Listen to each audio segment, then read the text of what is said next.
So, live tayo ngayon again sa YouTube para i-stream yung TVT namin, which is Team versus Team in our GC. So, ang tagal na rin since the last time na nag-TVT kami. Actually, the admins were so busy and I'm thankful that the people inside the GC wanted to do some TVT because we depend on them. Like, if walang masyadong active, then we will not have a TVT. But if they're the one na nag-request ng TVT, then we will literally make sure na may TVT na mangyayari, okay? So, medyo late ang live stream natin kasi I didn't expect na may TVT nga. And since yun nga nakahabol ako, okay, blue team side banned Ignis, Elsu, Kriknak, while the red team banned Murad, Gina, and let's see if kung sino yung isa pa. Okay, so they locked in Marja. Yeah, Marja. Marja is a mage. Okay. So for TSEX Winter, I don't know who this is. Hindi siya familiar sa akin. I don't see him inside the GC. I guess they're just invited random people just to make this activity happen. Okay. TSEX Winter chose Baldum. Karamazov will be a mage on the red team, and he chose Vera. Okay. Yeah, we're live streaming, bitch.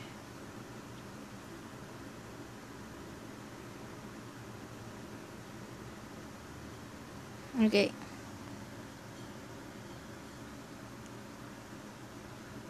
Ang tagal niya pumili. Okay. Butterfly is going to be picked from the red side. You know, Butterfly is really a type of assassin that will really make your character's health into low in one snap, okay? But it depends on the situation. If you're using a kind of tank, then you probably don't suffer with Butterfly, but her resets is just so fucking annoying. Okay, LCG Ambition chooses Slims, and Shob chooses Crixie for the blue side. Okay, they locked in. LCG, Galindra, and Emperor is going to be the next one to pick. Okay, from what I'm seeing in the lineup here, yeah, I can't really say my conclusions because it's still not yet complete. The two teams perhaps. Yeah, I would just say my conclusions right after they picked out their heroes that they wanted to play. Okay, Lumber or Lumber, doesn't matter, is actually a good support. Like, I've been using that hero on my ranked game, and it was so freaking OP. Like, it made my It made my match history into full of Fletch of Fans, which is, win, straight win, no lose at all. And yeah, I was so very thankful that I've used Lumber, and I didn't even notice that I was just winning and not losing anymore. So yeah, that's how I started to like Lumber and uses him in ranked game. Okay, so yep, on the blue side they picked Baldum, Slims, Crixie, Quillen, and Rictor, while on the red team they chose Vera, Butterfly, Scud, Lumber, and Tal-Anas. So my conclusions are, they are both balanced. Like, Quillen and butterfly has resets. Baldum and Lumber is pretty tanky, they're both tanky. And for the Mage, I think Mage, which is the Vera, is, a little more hurtful than Crixie because, Vera has that crowd control that you can literally target in a target you wanted to target. You know what I mean? Na kung example, ita-target mo yung talagang squishy talaga, then you can really burst that and make that target in their graveyard. So, mamatay sila kagad, and that's the advantage of Vera. Kailangan na lagi may nagsusupport sa kanya because, her CC is already enough for her to kill an enemy for herself. So, whilst on Scud and Rictor, I mean, masakit yung dalawa pushing for Scud kasi dun sa kutos niya sa tower, masyado siyang malakas. And for Rictor, maduya kasi he has immune kind of skills. So, if i-CC nyo siya, then marunong siya mag-predict whether he's going to be CC'd or not, then it's really frustrating for the team to really counter him, okay? And for the which is Slims versus Tel-Anas, I can really say na mas lamang si Tel-Anas because of their wide range for poking and Slims for the stun. Pero sa tingin ko mas lamang si si Slims kasi first pa lang niya, ang tagal-tagal na tinitake bago mawala yung stun. Okay, so Rictor is now hiding in the bush on the DS lane just to see that they are killing the red buff here, but Rictor is now going on the top side. Batu is now level 2, one on the bottom lane. Baldum is trying to poke some damage there. Tel-Anas trying to kill that crab, or I don't know what's it called. I've been playing AoV for a long time and I don't know what's the name of each monster here. Okay, so they're clearing the wave. Let's go in the middle lane. Pretty fair. Scud on the other hand and Rictor, they're both balanced. Okay, so he is now clearing the minion wave. While on the bottom side, Caesar Ambition is now trying to free hit the Lumber, and they're going to take the kill for the first blood. But Tel-Anas is trying her best to really free hit because trade is the key here. And now Crixie is now going to bottom lane, but I guess he will not try to visit it. LG Batuzai is now hiding in the bush just to see if there's any available targets. Okay, so throwing that spear doesn't hit. Killing is now going in, going for the Tel-Anas, and they actually, oh no, they didn't kill Tel-Anas, and now they're backing up away, and Baldum is trying to protect his teammates. Okay, so they're really, playing safe, guys. Because once their carries die, then it's already over. Like for the mid lane, Crixie is now winning on the trades of clearing waves. I mean, she's fast on clearing waves, so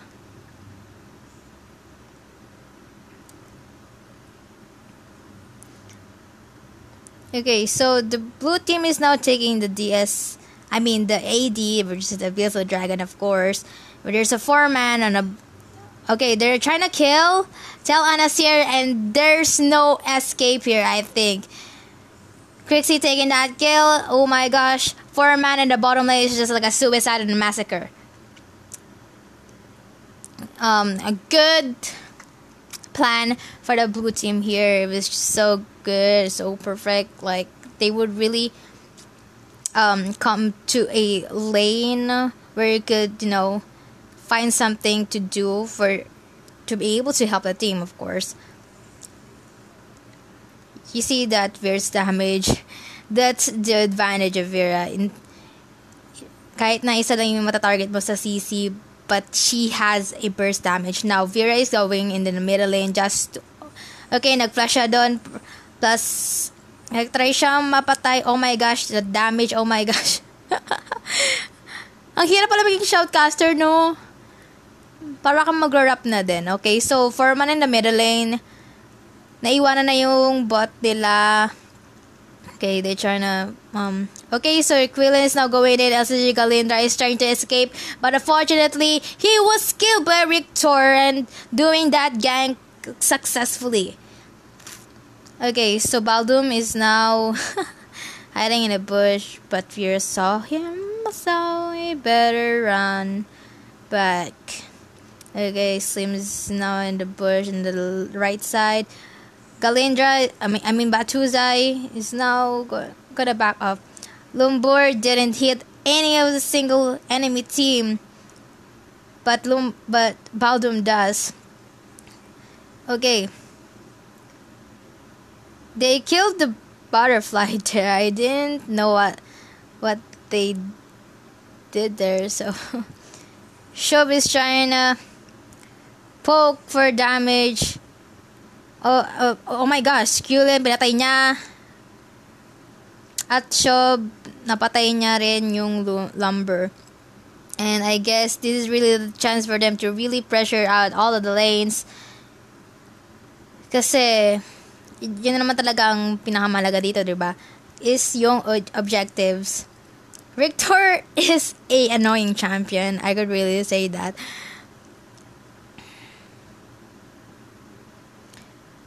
Okay. Oops, napindot ang messenger. Pindot ang messenger. Damn. Okay, so yun na nga. Nakuha nila yung Kratos, which is the blue team. Ayun na, naglag na siya. Ayan. Pasusa doing his best to really farm out because, kasi lead na dito ang blue team eh. Ang gagawin na ng blue team is to pressure out the red team. But if the red team manages to really, kill the enemy team one by one, then it's all good. Like for example, Vera on the late game is pretty OP, but unfortunately he can't because malayo yung mga team niya. And Lombard doesn't have the guts to really protect his teams because yun nga palagi silang magkakasama, which is the blue team. And mahirap talaga talunin ang isang team talaga na magkakasama. And it seems like the red team is just like a solo individual player. Then they're not really helping each other. Alcide Batusa is going for the slaves, but unfortunately he wasn't able to kill him. Crixie doing so much damage. Baldoom taking the double kill. And they successfully destroyed the turret. Okay. A lot of things happening here. And ang kailangan lang gawin ng red team is to, defend lang. And I don't know why would they even go. Kasi mahirap talaga, diba, na mag-initiate ng isang clash. Lalo na't alam mo malayo yung isang team nyo. Well, for this example, nakulong dyan si Vera going to flicker out. Lombor going the nice set. But they were able to do something. Telana's going to take that kill. Red team is now dominating this clash. As you can see, that's the thing that they wanted to do. Like, magkasama lang sila dapat palagi and they're gonna win. But unfortunately, Scott is going to be dead right there. I mean, yan ang problema. After a clash, makakampante ka or yung team mo na to really solo because they really think that kaya nila mag-isa. But, ang catch kasi dito as a team, you really need to go together. Like, for example, Telanas is now in the bottom lane just to push out the creeps. And, yep, Slims is now taking the Abyssal Dragon. I mean, red team wala talagang plano i-contest ang AD because they don't have a time for it because ang focus nila ay sa pag-defense lang ng kanilang tower. Well, totoo nga naman that they really need to defend their tower because AD is nothing. Okay, so kinulong dito si Butterfly. Baldum is going over the Baldum, but unfortunately hindi niya mapapatay kasi he was so tanky. Like, Tel Anas is busy clearing the waves here and magkakasama na talaga sila dito, but the blue team is trying to take the DS and gusto nilang tapusin talaga. Gusto nilang tapusin talaga tong game na to without, kasi pwede talaga mabaliktad yung game kasi Lumber is really a good setter talaga for a team. But unfortunately, Lumber, okay, that was a good escape there. At kailangan na mag-back nung Lumber dito. They really need to defend their tower. Yung damage ni Batu is really disgusting. It can literally, delete someone in one snap. But Crixie hurts like hell. The dragon pumasok dito sa Kalindra at mamamatay siya. SSG Ambition is now safe. Hindi pwedeng mamatay siya. Lumber is going in. But unfortunately, hindi naman kailangan na pumasok kasi wala na makakapin niya. Tel Anas is doing her best to really poke. And, oh my gosh, yung teamwork talaga ng blue team is really good kasi marami silang crowd control and they really help each other. And now, putas na ang top side nila and kaya nila lang tapusin to actually, but they don't want the red team na matilt pa sila. So, they stick on clearing the red team's monsters. Yun nga, they really have a good objectives here once, wala akong masabi sa blue team, hands down, but still red team is still capable of tilting the game because ang puhunan na nila dito is yung towers nila sa base. They have 2 more towers. And yung top side lang ang medyo, kailangan ng bantay talaga kasi the blue team might just want to backdoor them. Okay, so yung mid talaga nila kailangan nilang bantayan, and the blue, of course, Lambor doing his ultimate, walang tinamaan, sayang. Oh my gosh, nadidigay ako, sorry guys, kakakain ko lang kasi. Okay, you're doing their best talaga na poke. Okay, pumasok dito si Quillen, but unfortunately was being killed. Kinulong dito yung isang member ng red team, but they were really doing their best to really poke for some good damage. Pinasok dito ang base nila, but dapat nilang tandaan na as long as they have towers, hindi nila kayang i-wipe out talaga. Like, really wipe out. Kasi, hindi ito katulad ng ibang games na, spam lang. Okay, so ito na nga, tinatry nila lang i-clear yung minion wave at makapatay kahit konti lang na miyembro ng blue team.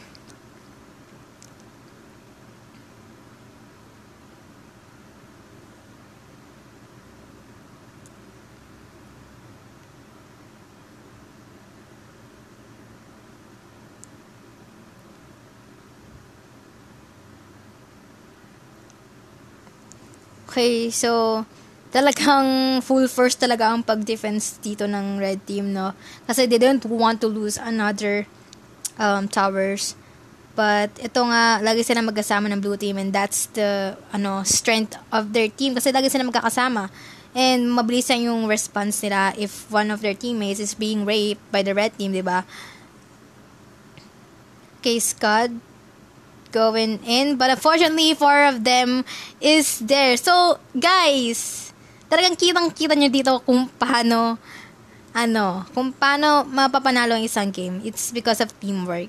Hindi hindi kayo dapat solo gaming palagi. Kasi, ang tendency niyan is parang kayo naglalaro ng first set lang. Kasi, MOBA is 5v5, right? So, you should act like 5v5 yung laro. Kasi, if you're gonna act a solo gamer on a 5v5 game, then, walang, walang patutunguhan yun. Okay, now, so Batusa is now being raped again. And that's, that's very unfortunate. Okay? Chillin'.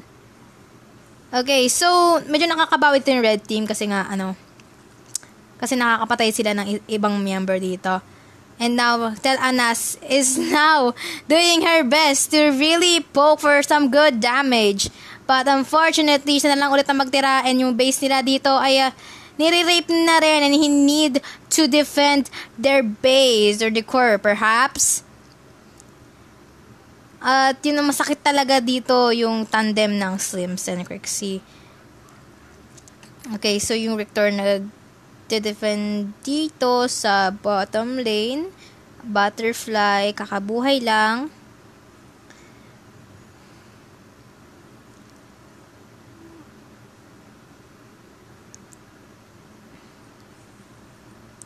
Okay, so yung blue team nag-try i-take yung DS again kasi they don't want to waste their time na nagpakampante. Kasi, ganyan talaga ang MOBA.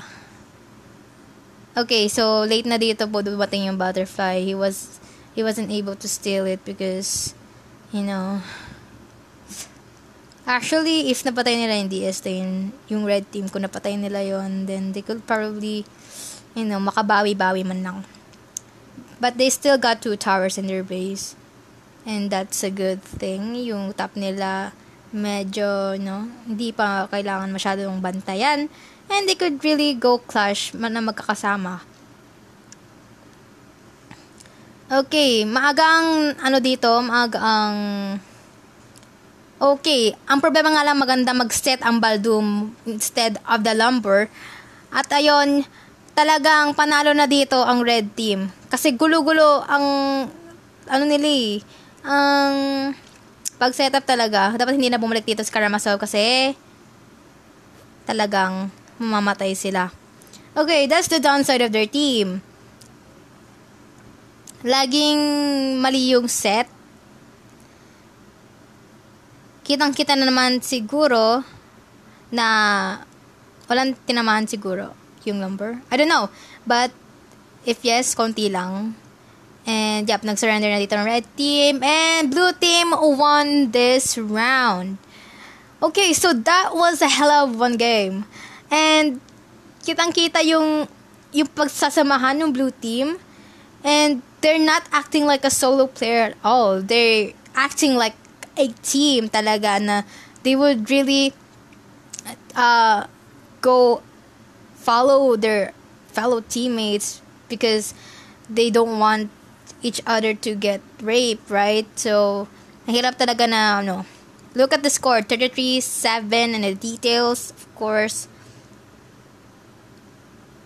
Yung Tel Anas, sayang talaga if na-protect siya ng mabuti, then it's all good. Pero kasi magaling siya mag-free hit and actually pwede niya ma-wipe off if mayroong enough tank na magta-tank for her. But unfortunately, wala nga. So, yun, lagi sila nire-rape and because of also Richter and Krillin and they're really a massive damage coming and also Shob, which is the Crixie, the Baldum, the Slims, all of them has crowd control in except for the Krillin. So, yun. Whilst yung red team naman, nag-lock sila ng lock sila ng cooperation talaga. So, that's why they lost. Okay, so thank you for watching TVT again for Atanors Grand Fleet. If meron pa, I will make some live stream again later. So, for now, titignan ko muna kung meron pa. And see you guys later or next time. Bye!